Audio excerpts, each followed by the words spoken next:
Bien le bonjour à toi dans cet épisode 4 de Réflexion journalière. Il faudrait vraiment que je me trouve une intro en mode parce que maintenant j'ai une phrase d'outro, c'est autorise-toi à rêver plus ou il t'autoriser à rêver trop grand, mais j'ai pas d'intro. Et là, ça y est, ça serait cool pour cette série vidéo surtout d'avoir une intro. Genre un truc que je répète tout le temps comme ça, tu vu? C'est mieux. Je sais pas s'il y a des gens qui peuvent proposer des idées en commentaire, mais ouais, il faudrait que je réfléchisse à ça. Propose des idées en commentaire comme d'hab. En fait, c'est trop bien parce que puisqu'il y a pas beaucoup de gens qui regardent la vidéo, je te sollicite de ouf. Genre la dernière vidéo frérot, vraiment, il y a 35 commentaires. C'est genre la vidéo a plus de commentaires et en fait, j'ai regardé, c'est parce que j'ai demandé plein de trucs dans la vidéo.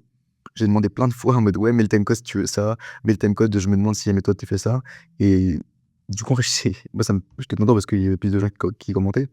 Mais j'avais oublié que j'avais demandé autant de trucs à des gens. Du coup, premier truc que je te demande dans la vidéo là, à même pas une minute, c'est, trouve un si jamais tu as des idées d'intro particulières, pourquoi pas en mettre une nouvelle, en mettre une tout court parce que j'en ai pas du tout.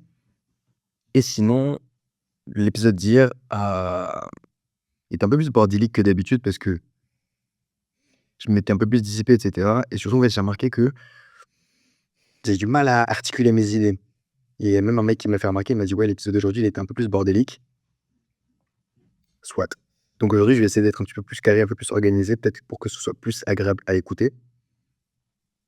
Mmh, en termes pour les idées d'épisodes d'aujourd'hui, il y avait plusieurs propositions et en fait, je pense que je vais plus faire un truc en mode, je vais proposer des idées d'épisodes pour les prochaines vidéos qui arrivent. Comme et et toi, tu choisis juste entre les propositions que j'ai faites comme ça, je sais que c'est des trucs sur lesquels j'aurais déjà réfléchi. Bien sûr, si tu as envie de partager d'autres idées qui peuvent être intéressantes, fais-le, c'est toujours intéressant et en plus peut-être que c'est des idées qui peuvent m'intéresser. Mais donc en sujet de vidéo pour les prochains épisodes, ce à quoi j'avais réfléchi, ce serait l'amour vu par un lycéen ou les relations amoureuses plus généralement quand on est jeune. Un deuxième truc auquel j'avais réfléchi, c'était l'opposition entre l'énergie masculine et féminine et comment est-ce que ça fonctionne dans les relations? Comment est-ce que, ça comment est-ce que comment dire? Ça se ça se manifeste au sein des relations dans la plupart de la vie des gens et qu'est-ce que ce déséquilibre peut engendrer et cetera et j'avais une dernière idée que j'ai vue qui était bien. Je regardais dans les commentaires parce que j'adore lire les commentaires des gens. Il y a un mec qui m'a dit toujours connecté. Il y a plein de gens en plus qui ont répondu au truc en mode, «Ouais, nous on est toujours là». Du coup, on va refaire la même, on va faire ça à chaque épisode, hein, pour voir les gens qui suivent. Mets le timecode de maintenant si jamais tu viens des épisodes précédents ou mets le timecode et dis que tu nouveau si tu nouveau. Ça fait quand même 4 épisodes, ça va faire 4 jours d'affilée que je fais ça. Ça fait en vrai non, ça fait pas trop longtemps, je vais pas faire le mec. À partir de 10 épisodes, je pense que je pourrais dire: «Ah ouais, ça fait un moment que je fais ça et tout». Mais pour l'instant, pas trop. Un mec qui a proposé des sujets intéressants, c'est un gars qui a dit comme sujet pertinent, tu pourrais aborder l'influence des facteurs socioculturels, religion, société, entourage et cetera, sur le libre arbitre de l'homme. C'était un truc hyper large et au début, j'étais un peu sceptique, j'étais en mode: «Putain, j'avoue, c'est très, très large, je sais pas si jamais genre je pourrais le traiter ou si je me sens de le traiter tellement le truc il est dense et balèze» et après il a donné d'autres idées du sujet, relations homme-femme. C'est pour ça que l'idée de énergie masculine et féminine m'est venue en tête. Le pouvoir, c'est très large encore une fois, tu vois? C'est un peu dur de situer. Les fréquentations, ça m'a beaucoup chauffé et le leadership, voilà et c'est ça que je voulais le troisième sujet, dont je pourrais parler dans une prochaine vidéo, ce serait le leadership ou plutôt le charisme d'un point de vue général. Parce que j'ai remarqué que c'était quand même un sujet plus complexe que ce qu'on pensait. C'est-à-dire que le charisme, on pense maintenant que c'est Batman, on pense que c'est Tyler Durden dans Fight Club et en fait, en analysant un peu tous les types de charisme qu'il y a, on remarque que quand même le charisme, c'est quelque chose de plus complexe que ce qu'on pense. Parce que le Joker, il est charismatique, Tyler Durden, il est charismatique, pourtant c'est pas forcément exactement les mêmes personnalités. Ou même Michael Jordan, il est charismatique. Il y a plein de personnes qui sont charismatiques et qui pourtant ont pas forcément les mêmes types de personnalités. Donc moi, ça me paraissait intéressant de le décortiquer et donc je te laisse choisir entre ces 3 trucs-là, soit l'amour, entendu par lycéen, soit l'énergie masculine et féminine et comment est-ce que ça impacte les relations, soit le leadership slash le charisme globalement. Pour l'épisode d'aujourd'hui, j'avais prévu de parler d'un truc dont j'avais proposé au dernier épisode et c'était la peur de se lancer ou plutôt ce qui freinait la plupart des gens de se lancer dans des projets. Faut que je boive de l'eau avant chaque épisode comme ça, on est carré. C'est si mes cheveux ils commencent à me faire chier, par contre, j'ai ma casquette à côté de moi là, frère, je vais pas hésiter à la dégainer, hein. Ah, c'est bien, à une main, je galère pas trop, c'est bien. Ah, je vais me faire foutre. Putain, j'ai foutu de l'eau partout, frère.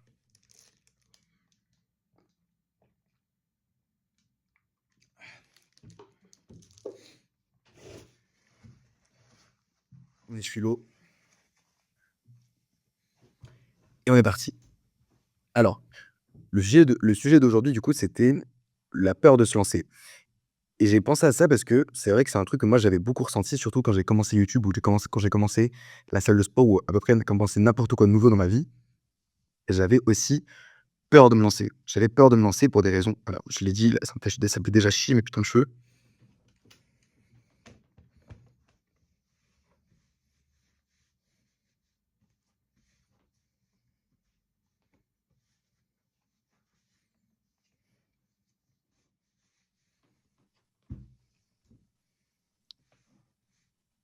Voilà, comme ça on est prêt. Mais ce qui les gens qui m'écoutent là, il y a eu un big boy, ils se disent mais qu'est-ce qu'il fout? Je mets juste ma casquette, frère, t'inquiète. Juste ma casquette. Euh, Le truc du coup, c'est que ouais, j'ai eu beaucoup peur aussi également quand je me suis lancé dans pas mal de trucs. YouTube, ça en fait partie.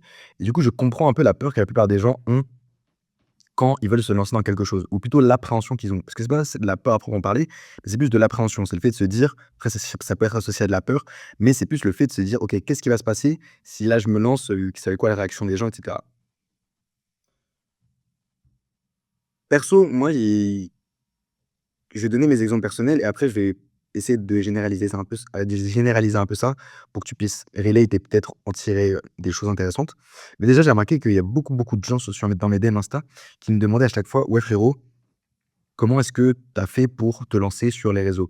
Comment est-ce que tu as fait pour publier ta première vidéo? C'est quoi les conseils que tu me donnes? Parce que moi, j'ai un peu peur, j'ai ma famille, j'ai tout ça, tu vois? Qui peuvent je sais pas, c'est un peu la honte aussi, si jamais tu postes des vidéos et que tu perces pas. Qu'est-ce que je fais? Beaucoup de questions comme ça à gauche, à droite et honnêtement, le meilleur conseil que je pouvais te donner à ces gens-là et à toi, si jamais c'est la question que tu te poses, c'est de le faire. C'est hyper con et c'est le truc qui te fait le plus peur, mais c'est juste de le faire. Parce que le problème, c'est que à force de psychoter 1 milliard d'années, en fait, à force de trop réfléchir, on fait rien et on attend toujours le meilleur moment pour publier notre première vidéo. On attend toujours le meilleur moment pour lancer un business, se lancer quelque chose qui nous tient à cœur, commencer à faire de l'art, commencer à jouer un instrument. On attend toujours le moment parfait. Le moment où on veut se lancer à des certains moments, mais on se dit: «Non, là je peux pas, je suis pas j'ai pas mon cerveau dedans, là j'ai pas assez de temps, là j'ai les études, là je fais ceci, cela, là je vis encore avec mes parents», et cetera, et cetera. On se trouve 1 milliard d'excuses à chaque fois pour ne pas faire ce qu'on a envie de faire maintenant. Et je vais te dire un truc, j'étais pareil. J'étais exactement pareil parce que cet été-là, quand j'ai commencé à me faire des vidéos enfin non, le truc c'est quoi? Mon histoire, c'est pour les gens qui savent pas trop. Ouais, si tu sais pas, en fait, j'ai commencé à faire des vidéos il y a 2 ans. J'ai publié une vidéo sur ma chaîne il y a 2 ans et c'était sur mon évolution physique. Elle était pas ouf la vidéo et j'ai posté juste une vidéo et une deuxième après, 2 semaines après, sur les dangers des dérives, quand on est lycéen, la drogue, les trucs et cetera et j'ai posté que ces 2 vidéos-là en un été et après j'ai plus posté pendant 1 ou 2 ans. 1 an, je crois, 1 an tout pile. Ça faisait 1 an que j'avais pas posté et parce que je pense que ça m'était sorti de la tête et j'étais en mode: «Non, vas-y, flemme en fait, c'est de la merde de faire des vidéos» et 1 an après, je me suis dit: «OK, en fait, peut-être que j'ai envie de faire des vidéos». La raison pour laquelle j'ai envie de faire des vidéos, c'était principalement parce que j'avais envie de ressembler à une communauté, parce que je voyais que en France, j'avais du mal à trouver cet aspect de communauté dans le développement personnel et qu'il y avait pas beaucoup de mecs qui arrivaient à réunir tous les gars dans le dev perso, à part peut-être l'ONLV, mais c'était pas vraiment ma niche, c'était un peu trop «enfantin» entre guillemets. C'est-à-dire qu'il y avait pas de, c'était encore un petit peu trop encore je crache pas trop sur l'ONLV, hein, mais j'arrive pas à trouver du contenu comme, Hamza Ahmed, si tu connais, First Man. Peut-être pas Alex Hormozy. Moi, je consomme pas trop Alex Hormozy, mais des youtubeurs dans ce genre-là.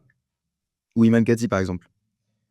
Loan et VV, du coup, c'était pas trop ma niche et j'avais du mal à retrouver une communauté similaire en France et je m'étais dit: «OK, en fait, si jamais j'arrive à rassembler des gars qui partagent la même passion que moi», la même passion. Le développement personnel, j'ai du mal à associer ça à une passion parce que c'est plus un long chemin dans ta vie qu'une passion en elle-même. Tu es passionné de sport, mais tu es pas passionné de développement personnel.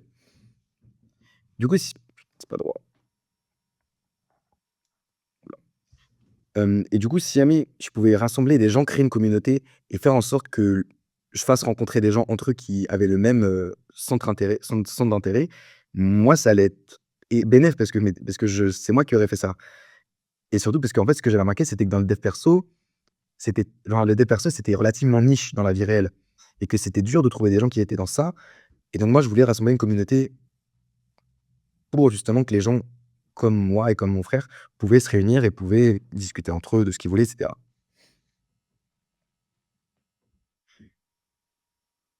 Et du coup, j'ai commencé à lancer ma j'ai dit à mon frère que ouais, je vais lancer ma chaîne YouTube. Je vais lancer ma chaîne YouTube, excuse-moi frérot, mais en fait là, voilà, c'est bon. Je vais lancer ma chaîne YouTube, mais j'ai peur. C'est ce que j'ai dit à mon frère. J'ai dit: «On va attendre un petit peu, je vais, attendre là, je posterai dans 1 ou 2 mois ma première vidéo, le temps que je me prépare bien, le temps qu'elle soit bien carrée, le temps que je fasse bien mon script, bien mon montage, que je fasse bien les bonnes prises au montage et cetera, enfin que je fasse bien les bonnes prises pendant que je tourne et cetera». Et à ça, mon frère, il m'a répondu: «Frérot, ta première vidéo, elle sera pas parfaite». Et personne n'attend qu'elle soit parfaite. Dans le sens où tout le monde s'en fout. Personne te connaît. Pourquoi, tu crois que les gens, ils vont vraiment s'attarder sur le mini détail, le mini code que tu as mal fait, le mini b-roll que tu as mal intégré? Non, pas du tout. Ils s'en branlent de ouf, genre. Et donc, si jamais tu as vraiment envie de te commencer à faire des vidéos YouTube et arrêter de rester bloqué devant un script ou devant un truc comme ça, il faut juste que tu postes. C'est tout. Il faut que tu postes. Et c'est vrai qu'en fait, en me retirant cette charge mentale et cette pression de me dire que tout le monde pense que ce que je devrais faire, ça doit être parfait, eh ben, ça m'a facilité à poster ma première vidéo. J'ai posté ma première vidéo et à partir de là, j'ai charbonné ma mère. Genre, j'ai posté 2 à 3 vidéos par semaine, comme je t'ai dit dans 2 vidéos. J'ai regardé ma fréquence de vidéos, mais je crois que des fois, une fois, j'ai sorti 2 vidéos, 2 jours d'affilée. Genre, j'ai charbonné de ouf parce qu'en fait, j'étais en mode: «Ouais, de toute façon, on s'en bat les couilles, tout le monde s'en fout, en fait, de ce que je fais». Et donc j'ai posté, j'ai posté, j'ai posté. Au fur et à mesure du temps, il y a des gens qui ont commencé à me suivre, il y a des gens qui ont commencé à s'abonner et j'ai commencé à construire une petite communauté et c'est tout. Et qu'est-ce qui m'a différencié entre moi et un random? C'est que moi, j'ai osé poster des vidéos. Mes vidéos étaient pas parfaites, je disais pas des trucs de fou, mon montage était pas incroyable, mais la seule chose que j'ai faite, c'est poster. Et je pense qu'il y a peut-être beaucoup de gens dans ce monde qui sont capables de faire des choses superbes, de grandes choses même, mais qui n'osent peut-être pas le faire, tout simplement. Imagine sur frère, si Rousseau, il avait jamais rien posté de sa vie. Déjà posté, non mais pas posté, mais il avait jamais rien publié de sa vie. Aucun écrit, aucun ouvrage, il avait rien fait. Ou imagine si Molière, il avait fait pareil. Bah, en vrai, ça aurait été quand même chiant parce que c'est une grosse part dans la culture. Maintenant, c'est un gros héritage littéraire. Et maintenant, on les étudie en cours et tout. Et ces gens-là, ils ont osé. Là, j'ai pris l'exemple d'auteurs français qui datent de à tard l'époque. Mais c'est la même chose pour certains musiciens. Kanye, s'il avait jamais osé poster, on n'aurait pas eu plein de classiques. Mais des classiques, classiques, classiques.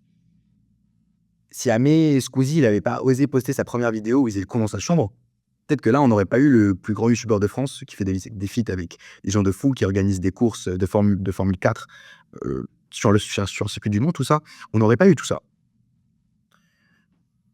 Et donc, vraiment, ce qui a différencié tous ces gens-là des autres, c'est qu'ils ont osé faire ce qu'ils voulaient faire. Et personnellement, en gros, il y a 7 mois, j'avais, 30 abonnés sur ma chaîne YouTube. Maintenant, j'en ai 13 000 sur ma chaîne YouTube principale et j'ai littéralement enfin, j'ai rien fait, mais genre, l'effort que j'ai pris à poster une vidéo, j'ai l'impression qu'il y a beaucoup de gens qui le surestiment, en fait. Et je pense qu'il y a beaucoup de gens qui pensent que le premier step à faire, il est archi haut. Genre que mentalement, le fait de poster la première vidéo, c'est dur de ouf. Mentalement, c'est dur, mais en termes logistiquement parlant et dans la vraie vie, c'est facile. Il faut juste que tu le fasses. Mais du coup, le vrai problème, on est d'accord que c'est mental. C'est le fait de c'est ce blocage mental de se dire: «OK, là, qu'est-ce que si je poste une vidéo, qu'est-ce qui va se passer?» Et il y a plusieurs raisons à ça. Moi, il y a la raison pour laquelle, du coup, je viens de te dire que, ouais, tu as envie que tout soit parfait, tout soit nickel et cetera. Et il y a d'autres raisons. Il y a une autre raison. Et du coup, pour la raison où tu as envie que tout soit parfait, je viens de te dire pourquoi est-ce que tu devrais pas t'attarder là-dessus. Et d'ailleurs, attends, par rapport à ça, il y a MrBeast qui avait parlé dans un podcast des gens qui étaient comme ça, des gens qui étaient en mode: «Non, mais moi, il faut que tout soit parfait pour ma première vidéo». Il a dit: «Frérot, le plus important», et on parle de MrBeast, hein, un des plus grands youtubeurs du monde. Il a dit: «Le plus important, quand tu commences, c'est juste de poster et de poster à balle, à balle, à balle, à balle, mais genre à fond. Autant de vidéos que tu peux et il faut que à chacune de tes vidéos, tu améliores un truc. C'est tout. Il faut qu'à chacune de tes vidéos, tu améliores un peu plus le titre, tu améliores un peu plus le montage de ton intro pour avoir une meilleure rétention. Il faut que tu améliores un petit peu plus ta miniature pour qu'elle qu'elle catch plus, tes yeux, enfin ton œil et qu'il y ait plus de gens qui ont envie de cliquer.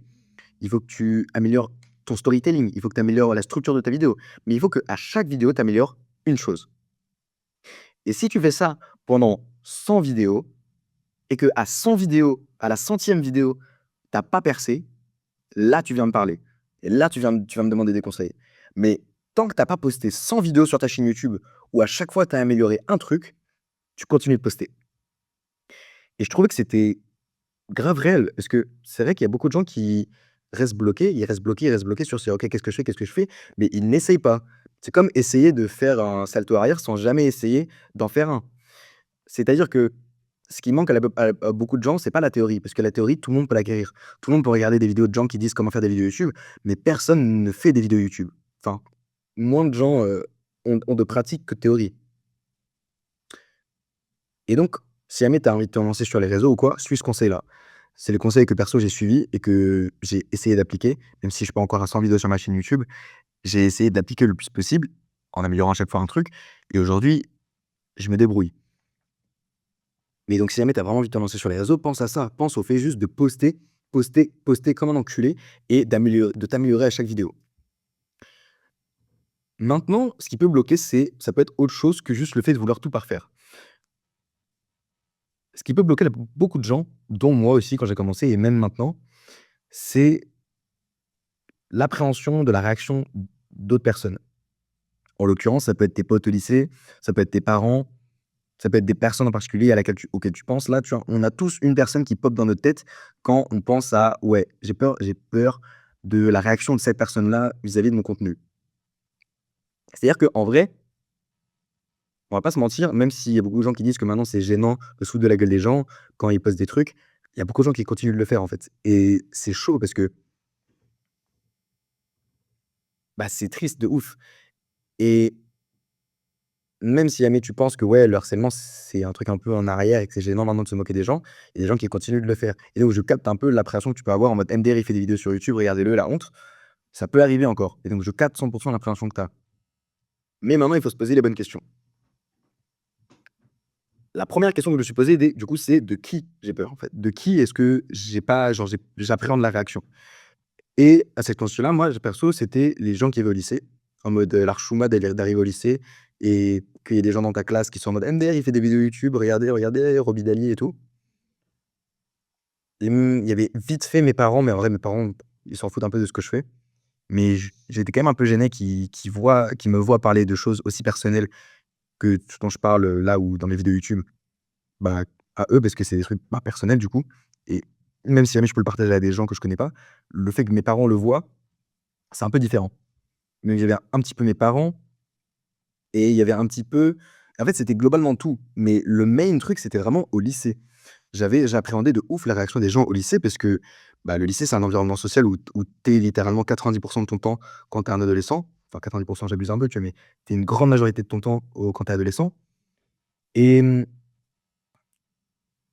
les conséquences de ce que tu fais sur cet environnement, bah, elles sont grandes, surtout dans la tête d'un lycéen. Donc moi. Je me disais: «Ouais, c'est chiant si jamais là je poste des trucs comme ça, les gens ils vont se foutre de ma gueule, ça va être gênant, ça va être chiant».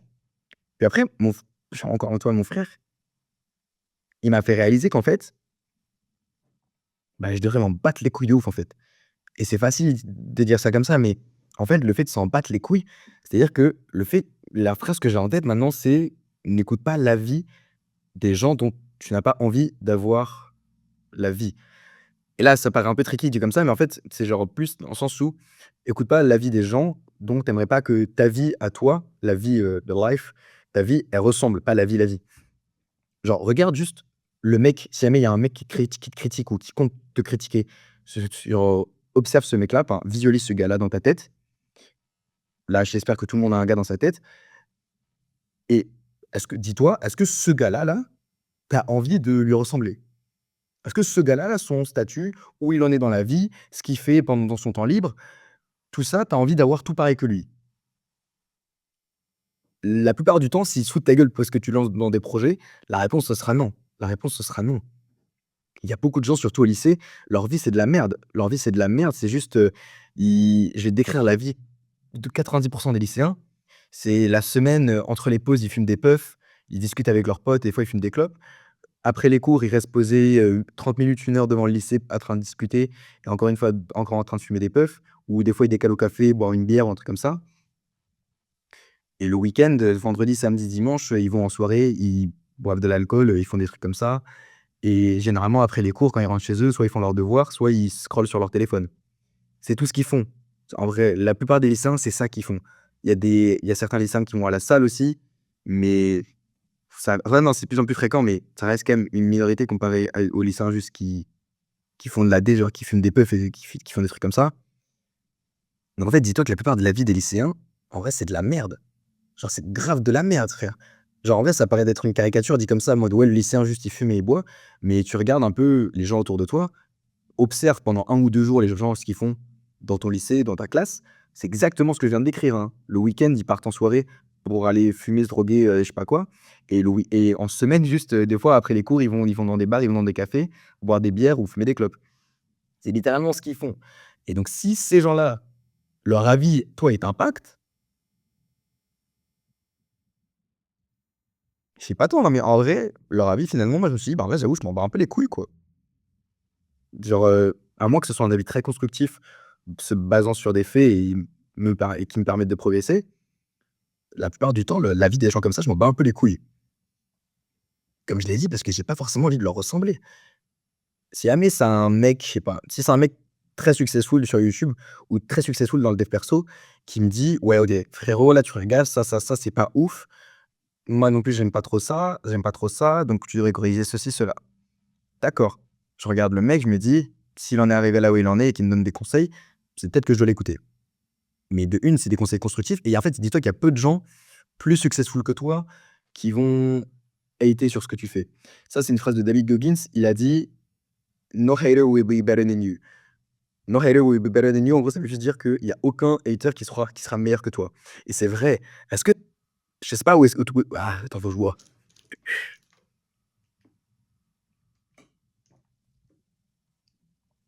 C'est bon. C'est-à-dire que je sais pas exactement tu en es où dans ta vie, mais perso, moi, tu vois, ça fait un petit moment que je vais à la salle et tout et je commence à avoir un petit physique, tu vois? Je commence à avoir un physique. Et du coup, il y a des gens dans mon lycée ou dans ma classe qui me demandent des fois des con pas dans ma classe, ouais si, en vrai, des fois, qui me demandent des conseils pour aller à la salle. Ils me conseils pour s'entraîner.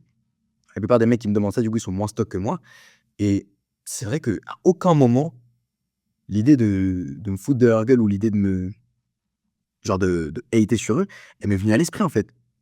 Parce que tu te dis: «Bah, le mec, il est débutant, le pauvre, moi, je suis un peu plus avancé, il faut que je l'aide». Et c'est ça, en fait, que je veux dire. Est-ce que tu penses que Michael Jordan, il va se foutre de la gueule d'un mec qui vient de commencer le basket et qui a envie de percer? Non. Est-ce que tu penses que David Goggins, il va se foutre de la gueule d'un mec qui commence à courir parce qu'il a envie de progresser? Non. Je pourrais te donner enfin, plein d'autres exemples. Plein d'autres exemples de mecs extrêmement avancés qui se feront pas la gueule d'un débutant. Et c'est pour ça que je te dis juste que si jamais il y a un mec qui se fout de ta gueule ou s'il y a un mec qui hate sur ce que tu fais, généralement, ça veut dire que tu es meilleur que lui ou en tout cas que tu fais un truc que lui a jamais osé faire. Après, faut faire attention avec ce genre de truc parce que Des fois, tu peux te faire critiquer de façon très objective parce que des fois, ce que tu fais, c'est de la merde ou tu dis n'importe quoi. Par exemple, si tu dis un truc de con ou tu dis un truc en mode: «Ouais, bah, ça, c'est égal à ça» et que les gens disent: «Bah, non, ça, c'est juste faux, genre, c'est pas vrai». Dans ce cas-là, écoute peut-être. Parce qu'il y a certains avis qui sont constructifs et qui se basent sur des faits et ceux-là, tu devrais les écouter. Mais si c'est des avis subjectifs et qu'ils se basent et qu'ils se fondent sur rien, si ce n'est: «Ouais, j'aime pas ce que tu fais et c'est gênant», la regarde la gueule du mec qui te dit ça, il y a 90 de chances que le mec, il fasse rien de sa vie. Il y a que des gens qui ont pas de vie pour prendre le qui prennent le temps, qui peuvent prendre le temps plutôt, de cracher sur la vie d'autres personnes, en fait. Et c'est pour ça et je pense que c'est pour ça d'ailleurs que chez les lycéens, c'est un truc qui perce autant enfin qui perce. C'est pour ça, je pense que chez les lycéens, il y a autant de gossip, c'est parce qu'en fait, ils ont rien à faire de leur vie, les lycéens. Enfin, la plupart je suis lycéen, j'aime pas me détacher d'un groupe comme ça, mais la majorité des lycéens, «classiques» entre guillemets, qui ont pas forcément de trucs, en dehors du lycée ou qui voilà, tu vois, genre qui juste ils vivent leur vie de lycéen normal, ils ont une vie vide et du coup, ils la remplissent avec des artifices qui sont généralement des gossips, le fait de cracher sur des gens, des mini dramas d'amitié ou des trucs comme ça. Et perso, du coup, moi, ces gens-là, j'ai une flemme d'écouter leur avis, en vrai. Flemme d'écouter leur avis et même, en fait, tu devrais être content qu'ils hate sur toi parce qu'en fait, ça veut dire que, bah, tu fais un truc qu'eux auraient pas osé faire, quoi. Enfin, généralement, il y a une raison pour lesquelles les gens, ils hate sur ils hate sur toi. Genre, soit c'est parce que tu dis des trucs grave problématiques et que tu dans la sauce.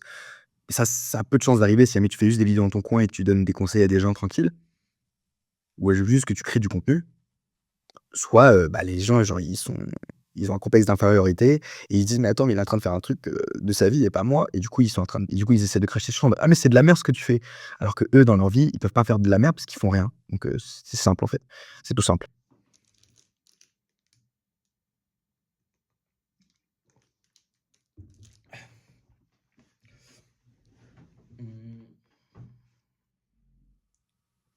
Et donc, le fait de savoir déjà qui, du coup, est ce dont tu as peur, enfin, de qui tu as peur quand tu le fait de savoir, du coup, de qui tu as peur avant de te lancer dans un projet, c'est important. Parce qu'il faut que tu localises le problème avant de te dire: «OK, ouais, je vais agir sur ça, ça, ça». Et donc maintenant que tu as ces personnes en tête, il faut que tu te dises ça. En fait, je l'ai déjà dit, je suis trop con. En fait, c'est ouais, il faut juste que tu te dises: «Bah, ouais, est-ce que tu as envie d'avoir leur vie? Est-ce que tu as envie de leur ressembler?» Et si la réponse c'est non, bah, tu les oublies. Tu les oublies. Ou en fait, dis-toi juste ouais, pose-toi la question, en fait, juste: pourquoi est-ce que leur avis, il t'importe autant, tu penses? Pourquoi leur avis, selon toi, il t'impacte? La plupart du temps, la réponse que tu vas prendre, elle va pas être hyper jolie. Parce que, bah, en fait, c'est sur des trucs relativement superficiels, les raisons pour lesquelles les gens enfin, tu as peur de la vie des gens. Même moi, je vais le dire là cru, tu vois? J'avais peur de la vie des gens dans mon lycée parce que j'avais peur, bah, d'être relégué socialement à un plus bas étage, tu vois? J'avais peur socialement d'être relégué à: «Ouais, le mec gênant qui fait des vidéos sur YouTube». Je le dis je le dis, c'est une position qui fait peur dans la hiérarchie sociale d'un mec, le mec gênant qui fait des un peu bizarre, qui fait des vidéos sur le dev perso, c'est une position qui fait peur et je pense que du coup, mon instinct primaire de mec qui veut exceller ou qui veut être successful socialement dans mon environnement social, bah, il a parlé et il a dit: «Bah, frère, en fait, j'avoue, non, fais pas ça. Fais pas de vidéo parce que sinon ça va te mettre dans la merde». Maintenant, tu réfléchis à ce que j'ai dit. En gros, j'avais pas envie de faire de vidéos parce que j'avais peur que socialement je sois moins valorisé. Alors mais comme je te l'ai dit précédemment, tu seras valorisé par qui, en fait? Genre, tu seras dévalorisé par qui? Tu seras dévalorisé par des gens de ton lycée et je te laisse retourner en arrière dans la vidéo pour te rappeler du profil des gens au lycée. Est-ce que c'est forcément mal, en fait, de se faire dévaloriser par ce genre de personnes? Je sais pas. Mais du coup, pour les gens au lycée, en fait, c'est relativement simple comme truc parce que généralement, c'est des gens les gens qui hatent surtout au lycée ou dont tu as peur de leur avis, c'est des gens qui font rien de leur vie. Si tu commences à faire des trucs et qu'ils hatent sur toi, c'est vraiment c'est que c'est des bouffons, tu oublies. Maintenant, le truc, c'est des personnalités un peu plus «complexes» entre guillemets. Soit dit en passant, tu vois, il pourrait y avoir tes profs. Moi, personnellement, tu vois, ce qui est hyper gênant, c'est que mes profs, ils ont vu que j'avais une chaîne YouTube. Gênant sa mère parce ils en ont parlé au conseil de classe et en gros, il faut savoir que moi, bah, vas-y, des fois, je dors en cours parce que je suis fatigué. Et carrément, le délégué, il m'a rapporté qu'au conseil de classe, ils ont dit: «Ouais, mais Robin, en fait, il a une chaîne YouTube.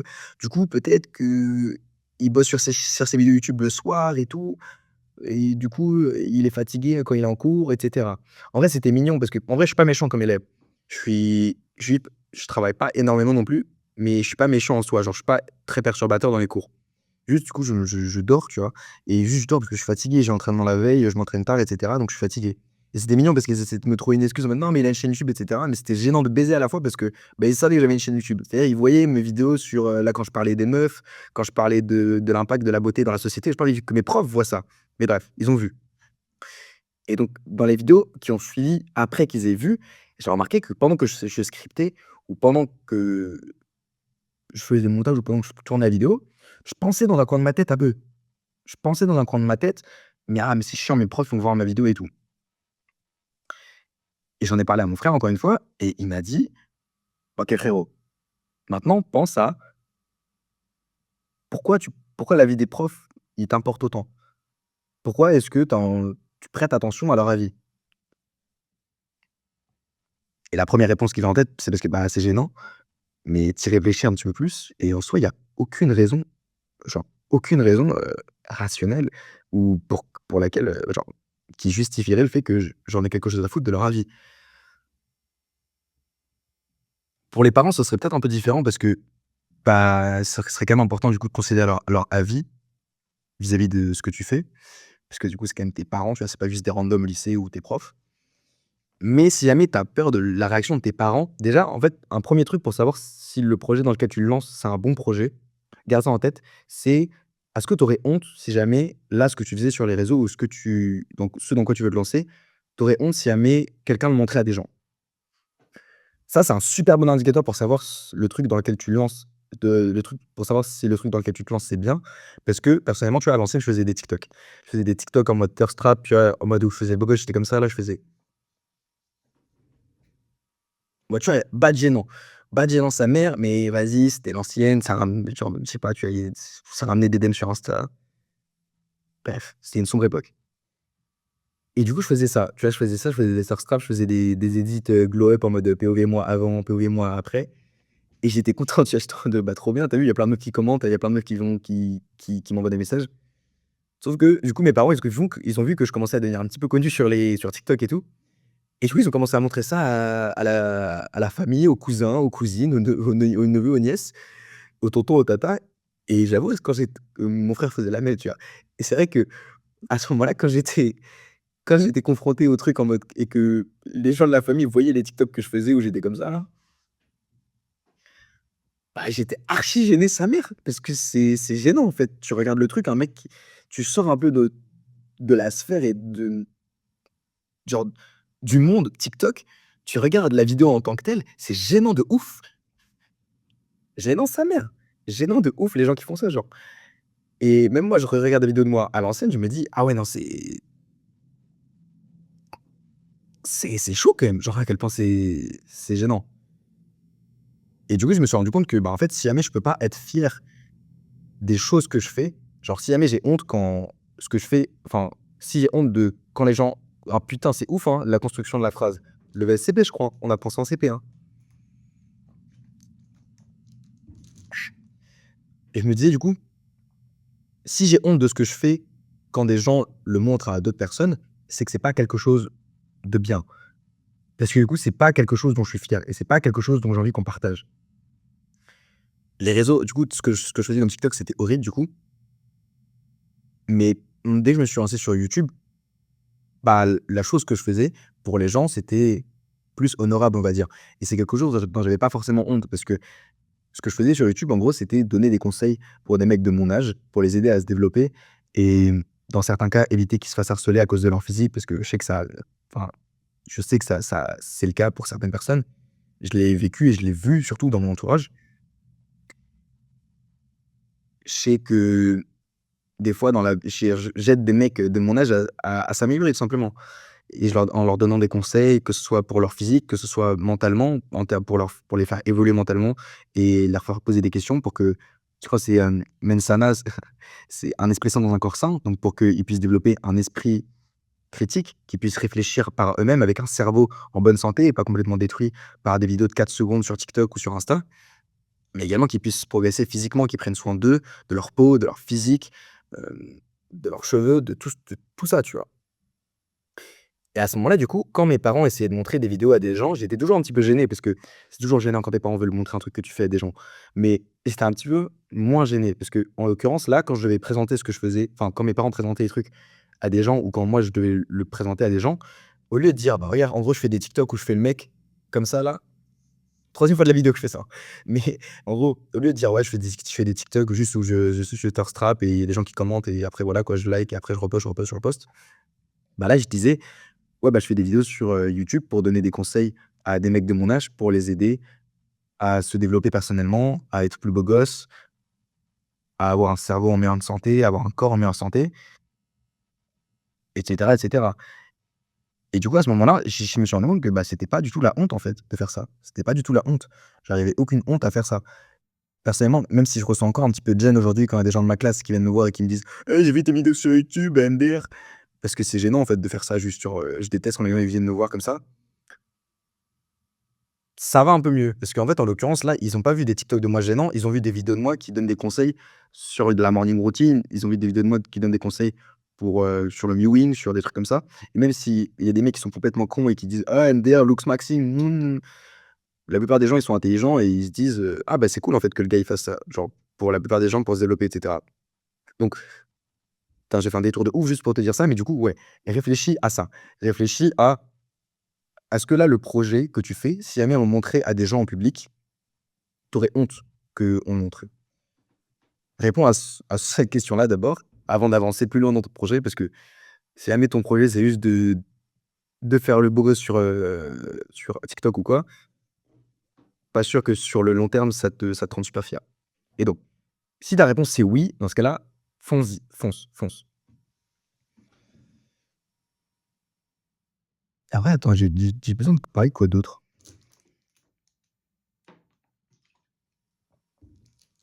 Parce que maintenant, en fait, le truc, c'est que ah super ça. Le truc, c'est que maintenant, tu vas devoir te lancer. Tu vas devoir faire le premier pas. Attends, je voulais parler d'un autre truc. Mmh.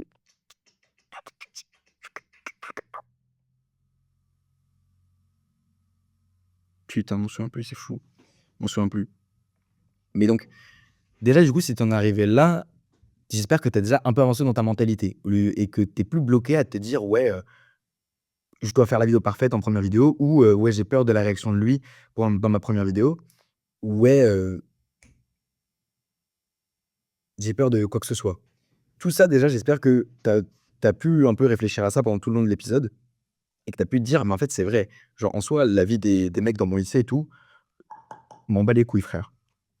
Et le deuxième truc, c'est du coup, le projet dans lequel tu veux te lancer, il faut que tu en sois sûr. Il faut que tu en sois sûr et en fait, voilà, c'est ça dont je voulais parler, putain. C'est ça. C'est qu'en fait, j'ai remarqué qu'il y a beaucoup de gens qui ont peur de se lancer dans quelque chose parce qu'ils ont peur d'échouer aussi. Ils ont peur d'échouer. Ils ont peur qu'ils postent une vidéo et que ça floppe. Ils ont peur de lancer une marque de vêtements et que personne n'achète. Ils ont peur de faire tous ces genres de trucs parce qu'ils ont peur de l'échec. Le truc, c'est que je crois que c'est Xavier Niel, ouais, que c'est Xavier Niel qui a dit ça. Il a dit: «Je suis le plus grand des losers».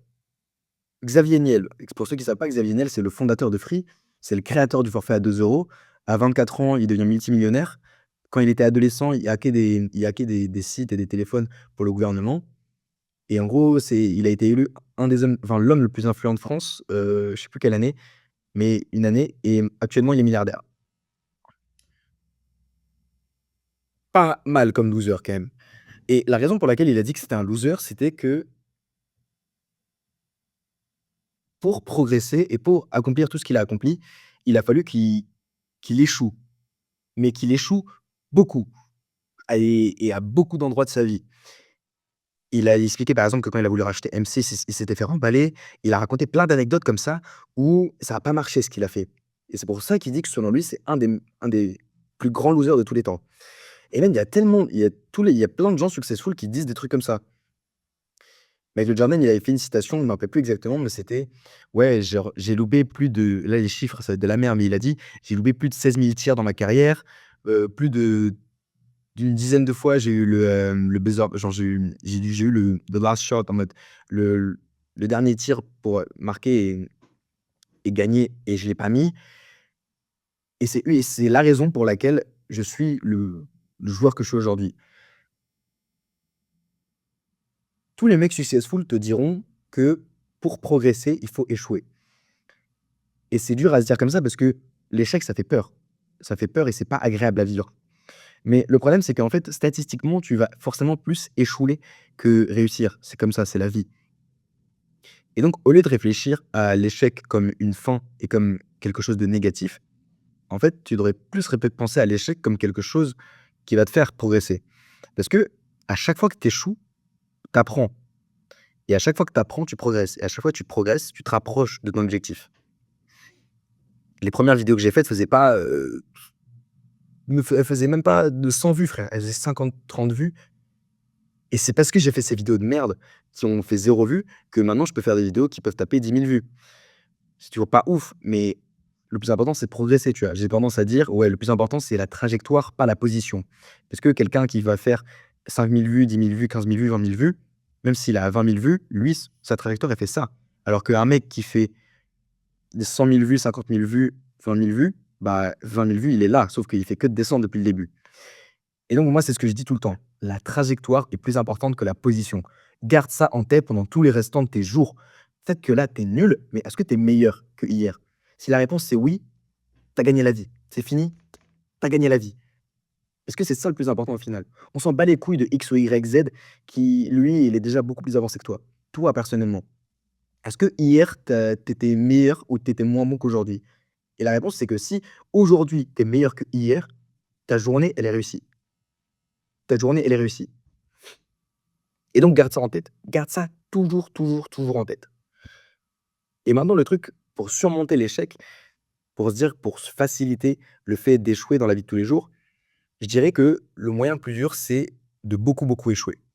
Enfin, le moyen le plus facile, c'est beaucoup, beaucoup échouer. Ça paraît paradoxal dit comme ça, le fait de: «Ouais, bah, pourquoi est-ce que en fait, j'ai peur d'échouer?» Donc maintenant tu me dis d'échouer, je comprends plus rien. Tiens, calme-toi et en fait, le truc avec le fait de beaucoup échouer, j'avais entendu ça dans un podcast, je crois que c'était Modern Wisdom, c'était que les gens ont peur de se faire noter. Enfin, de se faire noter en mode, à l'école, par exemple. Mais les gens ont peur aussi de se faire noter dans la vraie vie ou dans la vie de tous les jours. C'est-à-dire que toutes les situations qui ont une issue de «jugement» entre guillemets, envers toi-même ou par rapport aux autres, ça fait peur. Ça donc par exemple, tu as peur de te faire d'avoir une note, d'écrire quelque chose sur ta copie et d'avoir une note de merde. Tu as peur d'essayer quelque chose et que ça floppe. Tu as peur de faire un salto arrière et de mal re là, c'est un peu différent parce que là, tu peux devenir paraplégique. Mais tu as peur de faire un handstand et de pas tenir une seconde. Tu as peur de toutes les choses qui ont un outcome négatif. Maintenant, enfin, tu as peur d'essayer toutes ces choses. Maintenant, le truc, c'est est-ce que tu aurais aussi peur d'avoir un outcome négatif si jamais tu essayais tous les jours? Là, ça paraît un peu plus compliqué dit comme ça, mais en fait, ils avaient dit ça dans Modern Wisdom, ils avaient dit: «Est-ce que là, tu aurais peur d'avoir une mauvaise note si tu savais que dans la semaine, tu allais avoir 4 autres notes pour rattraper celle-ci?» Bah non. C'est-à-dire que si tu as une interrogation tous les mois, bien sûr que tu aurais peur de ta note. Parce que tu diras: «Putain, là, c'est une note, il faut que je fasse du mieux possible, sinon je vais me faire niquer». Et même si les gens ils croient qu'avec l'adrénaline, qu'avec le fait d'être stressé, avec la notion de fatalité, ils vont mieux performer, la plupart du temps, le fait que de se dire que tu as une chance et que cette chance-là, c'est ta seule, bah, ça les fait performer comme de la merde, en fait. Ça les fait performer comme de la merde parce qu'ils performent dans la peur. Même si pour certaines précises personnes, ça peut marcher, bah, la plupart du temps, ça marche pas, en fait. Ça marche pas parce que tu peux pas performer à ton max quand tu as peur des choses. J'ai écouté un podcast sur ça tout à l'heure, d'ailleurs, j'en parlerai peut-être dans un autre épisode, le fait de comment bien performer, under pressure, donc bah, sous pression. Quand tu as peur de du coup, comment performer quand en compétition, comment performer lors d'un examen. J'avais écouté un podcast, du coup, à côté de Modern Wisdom, encore une fois et ça serait intéressant d'en parler. Tu as une code, encore une fois, si tu veux que j'en parle, parce que ça, en fait, je trouvais ça intéressant. Du coup, pour l'instant, en fait, dis-toi que si jamais tu veux ne plus avoir peur de l'échec, il faut que tu te forces à échouer de façon quotidienne. Parce que comme je l'ai dit, du coup, si tu as une note une fois tous les mois bah, bien sûr que tu vas être stressé au moment où tu vas avoir ta note. Mais si jamais tu as un contrôle tous les jours et bah, finalement la note de merde que tu as eu lundi, tu pourras la rattraper mardi, mercredi, jeudi, vendredi. Et donc tu t'en bats un peu les couilles en fait d'échouer. Et donc quand tu t'en bats les couilles d'échouer, tu essayes beaucoup plus. Et au final, c'est ça qui compte, c'est d'essayer. Je sais plus si c'est Hugo qui a dit ça, mais je l'ai entendu quelque part, c'est: «Tu rates 100 des tirs que tu ne prends pas». C'est vrai. Il y a beaucoup de gens qui vont dire: «Ouais, mais là, si je fais ça, je vais échouer». Si tu le fais pas, tu es sûr d'échouer parce que tu auras rien fait. Et donc essaie de garder tout ça en tête et d'essayer. Vraiment, si tu dois retenir un truc dans cet épisode-là, c'est d'essayer. Il faut que tu essayes. Il faut que tu essayes le plus possible parce que c'est en essayant que tu auras moins peur d'essayer. Là, actuellement, tu vois, quand j'ai posté la première vidéo de cette série-là, j'avais un peu peur des réactions des gens, de la façon dont j'allais m'exprimer. J'avais peur de bégayer, j'avais peur de lâcher des à tout bout de champ, tout ça. Maintenant, j'en suis au 4e épisode et le fait de poster, en fait, tous les jours, ça diminue la friction que j'ai avec le fait de poster une vidéo aussi. Parce que c'est vrai que même sur ma chaîne principale, maintenant, à chaque fois que je postais une vidéo, je stressais parce que je me disais: «Oh «Putain, mais là, c'est genre, ça fait 2 3 semaines que j'ai pas posté de vidéo. Là, je vais poster une vidéo, faut qu'elle soit parfaite, faut qu'elle soit toute nickel». Là, le fait de poster une vidéo par jour, ça dédramatise le fait, hein. Ça dédramatise le truc, en fait, parce que là, je me dis: «Bah, en vrai, je m'en bats un peu les couilles, quoi». Même si jamais j'essaie quand même de m'appliquer sur la façon dont je m'exprime, la façon dont j'articule mes idées. En soi, je m'en bats les couilles, genre j'ai aucun problème maintenant avec poster une vidéo YouTube par jour. Parce que justement, j'ai plein d'essais et que si peut-être que l'épisode d'hier, il était moins bien, mais j'ai l'épisode d'aujourd'hui pour me rattraper, pour mieux organiser mes idées, pour mieux articuler les choses, pour mieux m'exprimer. Et si jamais l'épisode d'aujourd'hui pue la merde, j'ai toujours celui de demain et celui d'après-demain et celui d'après-après-demain, et cetera. Et donc si jamais tu veux vraiment apprendre un truc dans cet épisode et en tirer de la value, c'est d'essayer le plus possible ou d'échouer le plus possible. Parce que le plus tu vas échouer, le plus tu vas t'habituer à l'échec et le plus tu oseras essayer. Et donc le plus tu oseras essayer, le plus tu feras de choses et le plus tu feras de choses, le plus tu auras de chances de réussir. Bien sûr, il faut qu'à chaque essai, après, tu essaies de t'améliorer. Il ne faut pas juste que tu fasses des essais dans le vent où tu fais n'importe quoi tout le temps. À chaque fois que tu essayes, il faut que tu vois un truc qui va pas à chaque fois. C'est les 2 trucs qui reviennent la plupart du temps dans cet épisode, hein. Les 2 trucs qui reviennent, c'est vraiment juste le fait d'essayer et le fait de corriger au moins une chose à chaque fois que tu essayes. On pourrait limite dire que c'est l'effet cumulé, en disant que ouais, tu améliores un truc à chaque fois et tu augmentes le volume. C'est ça en fait. Oh putain, j'ai tellement bien résumé le truc, voilà. Si jamais tu as envie de progresser dans la vie, de une, lance-toi. Il faut que tu postes. Tout le monde s'en bat les couilles de ce que tu fais. Poste ta première vidéo et tu verras que pour poster celle d'après, ça sera plus simple. Deuxième truc, essaye, essaye, essaye, essaye, essaye, essaye à fond. Comme ça, tu peux échouer à balle et t'habituer à l'échec. Parce que même tout le monde échouera dans sa vie. Tout le monde échouera. Même Jeff Bezos, même Elon Musk qui rate des trucs dans leur vie alors que c'est des putains de multimilliardaires. Donc lance-toi dans ta vie, frère. Et lance ce putain de projet. Et échoue, putain, échoue. Parce que c'est que comme ça que tu vas progresser. Et à chaque fois que tu essayes, corrige un truc. Un mini, mini truc. Ça peut être n'importe quoi, mais il faut que tu corriges une chose à chaque essai. Et si tu fais ces 3 trucs-là et que tu fais l'effort d'appliquer ces 3 trucs-là dans ta vie, mais gros, je te promets que ton projet ou quoi que ce soit, ça va décoller à balle. Donc frérot, attends, est-ce que j'ai les bras un peu, ah non, je crois ici j'ai l'impression qu'on a un peu ce que en vrai, je suis skinny un peu.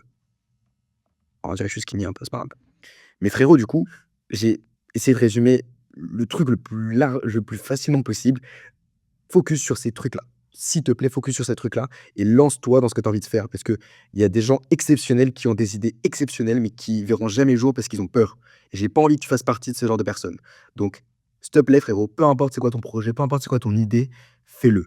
Et fais-le à fond. Je vais m'arrêter sur ça. C'était tout pour moi. Oublie pas de Ah putain, non, j'ai bégayé sur l'outro, c'est ouf. C'était tout pour moi. Oublie pas de t'autoriser à rêver trop grand. Ciao.